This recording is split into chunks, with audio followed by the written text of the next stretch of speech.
En nombre del Padre, del Hijo y del Espíritu Santo. Amén. Queridos hermanos, hoy celebramos la fiesta de la Epifanía de nuestro Señor Jesucristo. Epifanía en griego significa manifestación. Epifanía. Epifanía, la manifestación de nuestro Señor. ¿A quién? A los pueblos gentiles, a los pueblos paganos. Cuando nuestro Señor Jesucristo, el Hijo de Dios, creador del cielo y de la tierra, se hizo hombre milagrosamente en el seno de la Virgen María y nació como niño en Belén, los ángeles anunciaron a los pastores judíos la grande noticia, porque ellos sabían de las profecías, y Dios hizo conocer esta grande noticia a los pueblos paganos mediante la naturaleza, mediante la ciencia, porque no conocían las profecías. Ellos sabían algo, pero no sabían todo. Entonces, esta estrella milagrosa los llevó hasta Jerusalén, pensando que había pasado algo grande, algo importante, y bien de inspiración divina, de hecho, en sus corazones. Y cuando llegaron a Jerusalén, Herodes y todo el pueblo se alborotó a la noticia, pero Herodes, como un rey cruel, injusto y usurpador, y bien va con astucia guiarlos. Primero llamó a los sacerdotes, a los biblistas, para saber dónde iba a nacer el Cristo, el Mesías, y cuando supo que era en Belén, dijo a los reyes magos, vayan, adoren, regresen para que yo también vaya. Él tenía otras intenciones. Y cuando ellos cumplieron su misión, fueron a adorar al niño, y bien la estrella se paró donde estaba el niño Jesús. Ya no estaba en pesebre, estaba ya en una casa, porque la gente de Belén ya había lugar para ellos, debido a que la gente del censo se había ido. Entonces lo adoran y le dan 3 regalos. Dice el Evangelio, le dan oro, mirra e incienso. Oro, porque es rey, es verdad, es rey de reyes, señor de los señores, es Dios el incienso, y también como hombre es la mirra. Y cuando querían, seguramente la Virgen también les dio un regalito, ¿no?, a ellos, una bendición de nuestro Señor. Y bien, cuando se apretaban de regresar a ver Herodes, el ángel del Señor les apareció en sueños diciendo, no, vayan por otro camino porque Herodes tiene malas intenciones. De hecho, Herodes furioso va a mandar matar a los santos inocentes, pero Dios, que es más inteligente, la misma noche antes del cruel atentado, bien, mediante el ángel habló al Señor San José, y San José fue a Egipto para escapar al masacre de los santos inocentes. Quiero aplicar esto un poco a nuestras almas. Nosotros también debemos ofrecer nuestros homenajes al Señor. Cualquier persona que te hace algo bien, dices gracias, uno tiene que ser agradecido. Y nosotros ¿cuántas veces damos gracias al Señor? Estas manos que tengo son don de Dios. Esta voz que tengo es don de Dios. Esos ojos que tengo es don de Dios. Este cuerpo que tengo es don de Dios. Todo lo que tengo es don de Dios. Y todo lo que me rodea, mi papá Dios lo hizo para que yo pudiera vivir como ser humano. ¿Y cuántas veces damos gracias? Y por esta razón debemos siempre agradecer, queridos hermanos. Ofrecer el incienso de nuestras oraciones. Como el incienso sube, así nuestra oración debe subir cada mañana, cada noche, cada mediodía. Un cristiano que no agradece, que no reza, que no pide, es una planta que no respira y no recibe agua y va a secarse. Y esto, ser seco, es la tibieza. Un cristiano que no agradece a nuestro Señor no es normal. Un cristiano que no adora a nuestro Señor no es normal. ¿Y cómo adoramos a nuestro Señor? Claro, mediante los actos de adoración de cada mañana, cada noche, cada mediodía, sí. Pero también hay un acto de oración por excelencia, es la Santa Misa. Nuestro Señor Jesucristo, el Hijo de Dios, nació en Belén, en el pesebre, murió en la cruz, pero nos dejó el Calvario, murió, pero nuestro Calvario es el altar. ¿Para qué hubiera servido la venida de Cristo en la tierra? Es su muerte cruel como nuestro fiador en la cruz, si no nos hubiera dejado la iglesia para comunicar todo esto y los sacramentos como canales de salvación. La iglesia encargada por Cristo mismo, Hijo de Dios, de comunicar su doctrina y de comunicar su salvación, es la iglesia que Cristo fundó y no cualquier garage que usurpa el nombre de iglesia de Cristo. Y hoy, por desgracia, nosotros que venimos del paganismo, por origen, estamos regresando al paganismo. Y las fuerzas ocultas anticristianas hacen todo su posible para paganizarnos. Y por desgracia, las autoridades en la iglesia, no todos, pero una parte, están como perros mudos. No miden el peligro. Quieren dialogar y paz con todos los enemigos de la fe. Esto no se puede. No hay, dice San Pedro, otro nombre dado a los hombres mediante el cual podemos salvarnos que el nombre de Jesucristo. Y no hay otra iglesia que comunique el Evangelio de Cristo correctamente, integralmente y sanamente que la iglesia que Jesucristo fundó, que es la iglesia católica, es decir, la cristiana universal, la que debe tener 2000 años. Y hoy estamos en una plaga de falsas iglesias, de falsos apóstoles, falsos profetas, falsos predicadores, que están comunicando el evangelio falsificado. Un evangelio falsificado, queridos hermanos, no sirve para salvación eterna, aunque deje de tomar, de chupar, de drogarse, esto es lo de menos. El diablo es un buen jugador, hace perder la fe sin la cual no hay salvación y deja de tomar. ¿Y qué ganamos? Ir al infierno de todo modo. Es gravísimo esto. Tenemos que despertarnos y ser cristianos más decididos, más instruidos, más apostólicos, más serios. Un cristiano que vive en una tibieza, flojera espiritual continua, no es normal. Un cristiano debe alimentarse. ¿Y alimentarse de qué? Del pan de los ángeles. ¿Qué es este pan de los ángeles? Es la Divina Eucaristía. Un católico que no comulga al menos una vez por semana no está normal. Algo no funciona. Su catolicismo está atacado en la raíz misma. Está invadido por una enfermedad tremenda que llamamos la tibieza. ¿Y qué dice Cristo acerca de la tibieza en el Apocalipsis? No eres ni frío ni caliente, eres tibio, estoy por vomitarte de mi boca. La tibieza, queridos hermanos, es una flojera espiritual grave. Por ejemplo, pudiendo ir a misa no va, pudiendo rezar su rosario no lo reza, pudiendo dormir temprano, levantarse temprano, rezar su oración de la mañana, leer 1 o 2 páginas de un libro del Evangelio, de un libro espiritual y meditar un poco para incrementar su fe, su esperanza, su caridad, no lo hace. Esto se llama tibieza.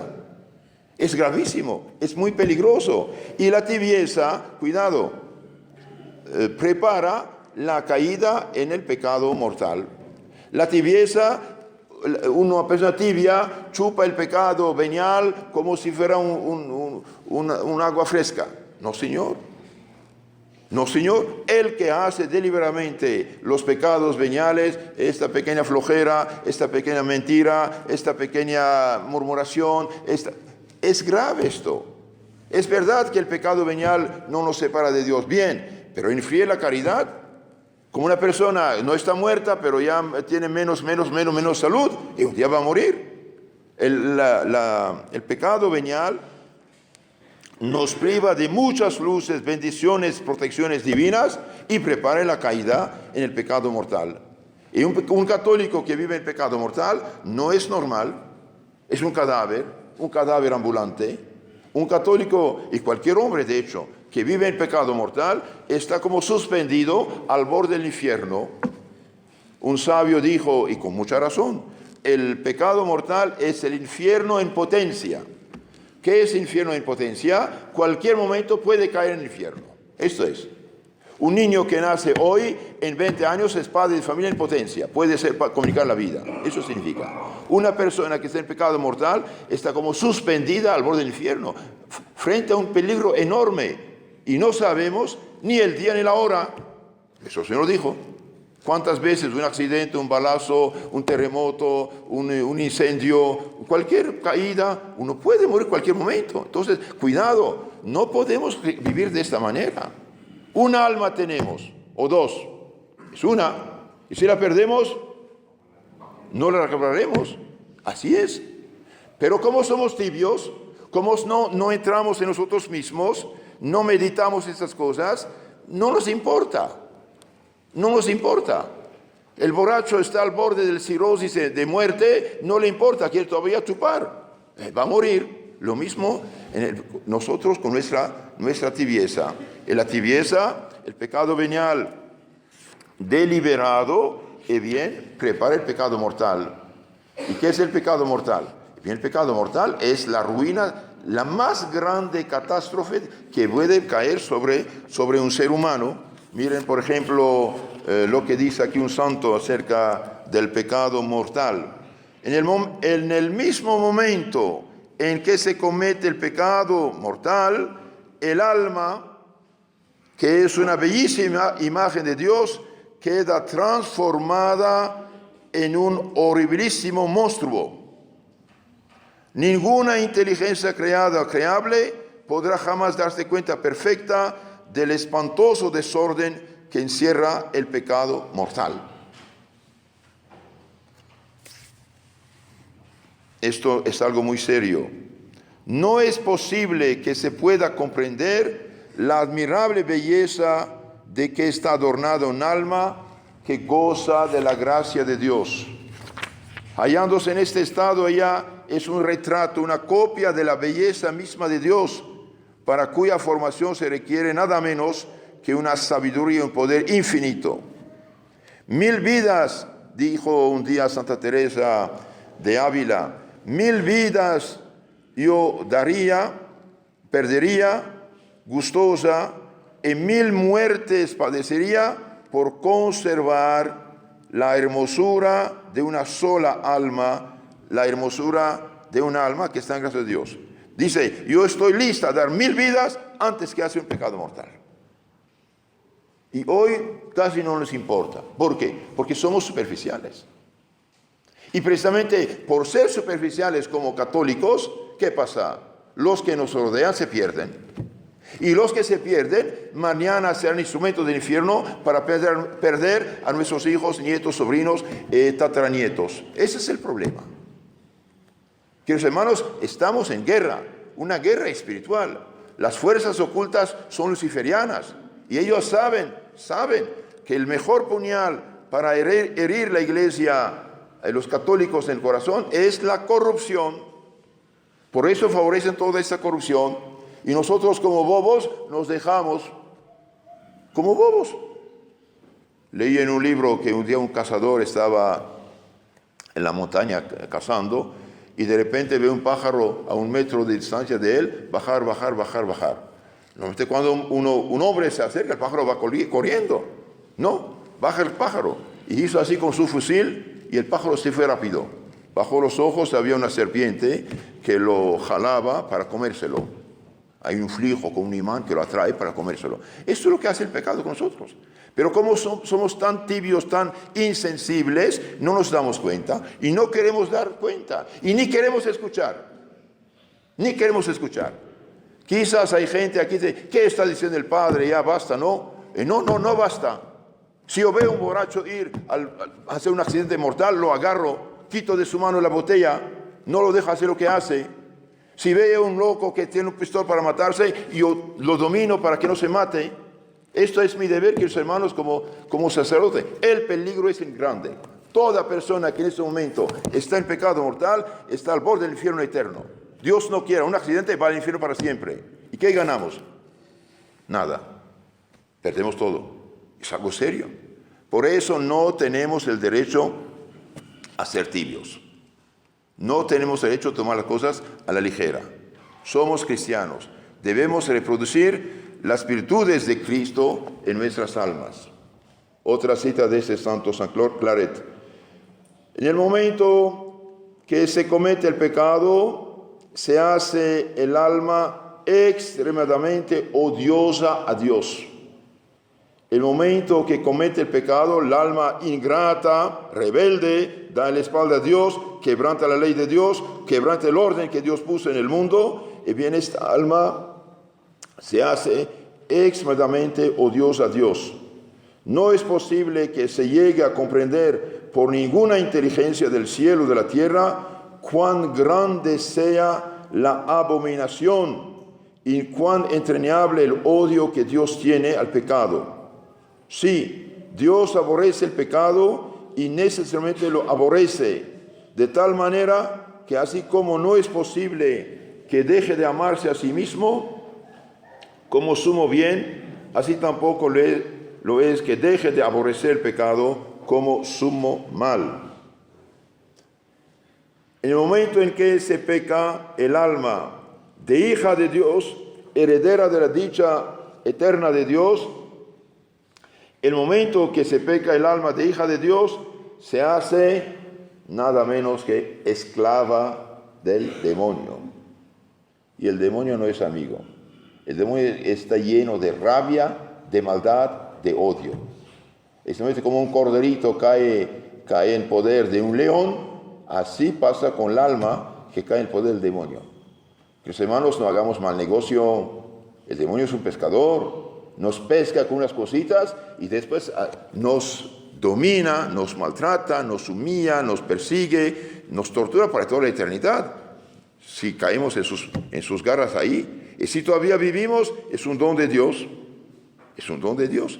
Porque si Dios diera poder al demonio, fíjese, si Dios diera poder al demonio de matar al pecador, el momento de hacer un pecado mortal, el demonio lo estrangularía y lo llevaría al infierno consigo. Leí en un libro sobre apariciones del infierno, había dos muchachos que hacían fechorías y tonterías en lugar de pecado, y uno de ellos dijo, ya basta, ya me voy, estoy cansado. Se va, y cuando llega a su casa, Dios mío, otra vez, qué tonto fui en pecado, se pone de rodillas, reza sus 3 Aves Marías, pidiendo perdón a nuestro Señor, la Virgen Santa, y de repente alguien forzó la puerta de su casa y entra, y era su amigo que había dejado ahí en discoteca, pero con una figura horrible. ¿Qué está pasando contigo? Y el otro contesta, estoy en el infierno. ¿Y cómo estás en el infierno? Sí, Dios dice, todavía me quedaba un pecado. Cuando usted se fue, yo lo hice ahí, y cuando salí, el demonio pidió a Dios permiso de llevarme. Y Dios permitió, me estranguló, mi cadáver está caí en tal lugar tirado por el suelo. Y con un grito horrible se cayó al infierno.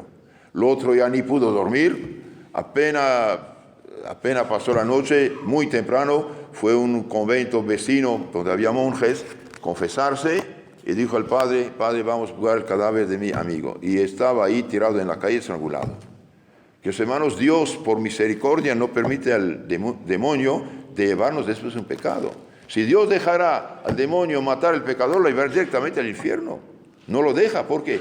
Porque Dios quiere nuestro bien, pero no exageremos. Cada vez que pecamos, nuestra conversión, nuestro regreso a Dios se hace más difícil. El momento que se peca, cae el alma en el estado más vil y más despreciable. Un alma en pecado es despreciable, es vil. Un alma que pecó una sola vez, pecó igual que un demonio. Un alma que pecó 100 veces, pecó igual que 100 demonios. Con los demonios Dios dijo, basta, váyanse, con un solo pecado. Con nosotros pensamos que es nuestro derecho. Nadie tiene derecho al pecado. El momento que se peca, cae el alma en el estado más vil y despreciable. No hay cosa más vergonzosa que el pecado y ni más infame que el pecador. Es un santo que habla. San Antonio María Claret explicando los ejercicios de San Ignacio. No hay cosa más infame, vergonzosa que el pecado, ni más infame que el pecador. Figúrate, alma mía, que Dios abre los ojos de todos, de modo que puedan ver claramente en tu corazón todos tus vicios, todos los pecados que has cometido en tu vida, en pensamiento, palabra y obra. Oh Dios, qué rubor y qué vergüenza sería la tuya. ¿No irías antes a esconderte en las grutas y cuevas de los desiertos antes que comparecer delante de los hombres? He aquí como, a juicio de la misma recta razón natural, no hay cosa más vergonzosa que el pecado, ni cosa más infame que el pecador.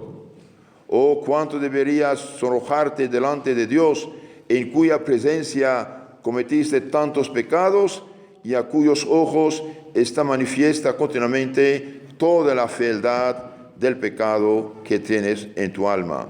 Dios mío, misericordia te pido. Queridos hermanos, no sabemos ni el día ni la hora durante esta Santa Misa, en nombre de Cristo nuestro Señor, en nombre de la sangre derramada en el Calvario de nuestro Señor, que se derrama otra vez aquí de otro modo, pidamos misericordia, pidamos una gracia muy especial en este nuevo año, la gracia de ser conscientes del peligro del pecado. Pidamos el don del temor del Señor, no solamente temer que nos exponemos a la perdición eterna en cualquier momento, sino pedir algo de esta santidad infinita de Dios que ama lo bueno y aborrece lo malo. Pidamos esta gracia por la intercesión de los santos Reyes Magos, por la intercesión del Señor San José, de la Virgen Santísima y de todos los heroicos cristianos que han vivido y que viven en el mundo, para que nosotros también seamos auténticos cristianos, viviendo según la voluntad de Dios. Y la voluntad de Dios es nuestra santificación y no perdición. Ave María Purísima. En nombre del Padre, del Hijo y del Espíritu Santo. Amén.